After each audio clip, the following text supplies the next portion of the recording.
খুঁজতে আমি আহালাতে যাব।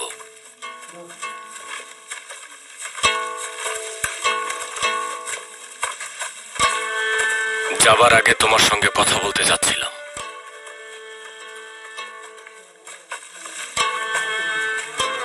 শিবিরের বেগ হিসেবে বলছি না, তোমার মতো একজন আলপকে হারাবার ভয়েও কথা বলছি না।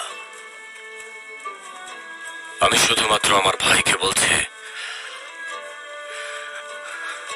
শেষবারের মতো থাকো।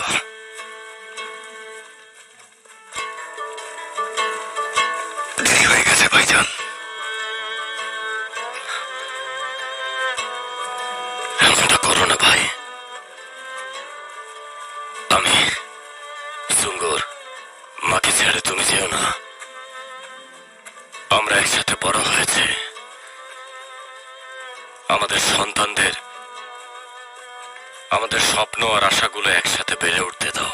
নিজের জেদ থেকে বেরিয়ে এসো। আমাদের ভাগ করে নেওয়ার মতো আর কোনো স্বপ্ন আশা কিছুই নেই।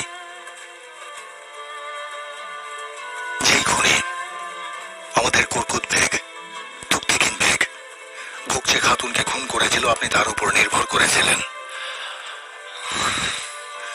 আমি যখন ওই অভিশপ্তটার সাথে সংগ্রাম করছিলাম তখন আপনি কি করছিলেন? আমার বিরুদ্ধে গিয়ে আপনি ওকে সমর্থন করেছেন। বাবার শিবিরে সব বিদ্রোহ দেখেও আপনি নীরব ছিলেন। বেগ হওয়ার জন্য অন্যান্য বেগদের স্বর্ণমুদ্রা দিয়েছেন। আমাদের আশা ও স্বপ্নকে আপনি ধ্বংস করে দিয়েছেন। আমাদের যা কিছু ছিল সেই সব কিছু গোড়া থেকে বিনা দ্বিধায় আপনি উপড়ে ফেলেছেন।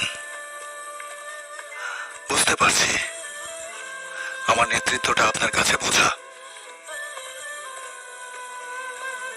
স্মৃতি ছাড়া আর আমাদের কাছে কিছুই বাকি নেই ভাইজান। সেই স্মৃতি নিয়েই সান্ত্বনা পান। আল্লাহ আপনার সহায় হন।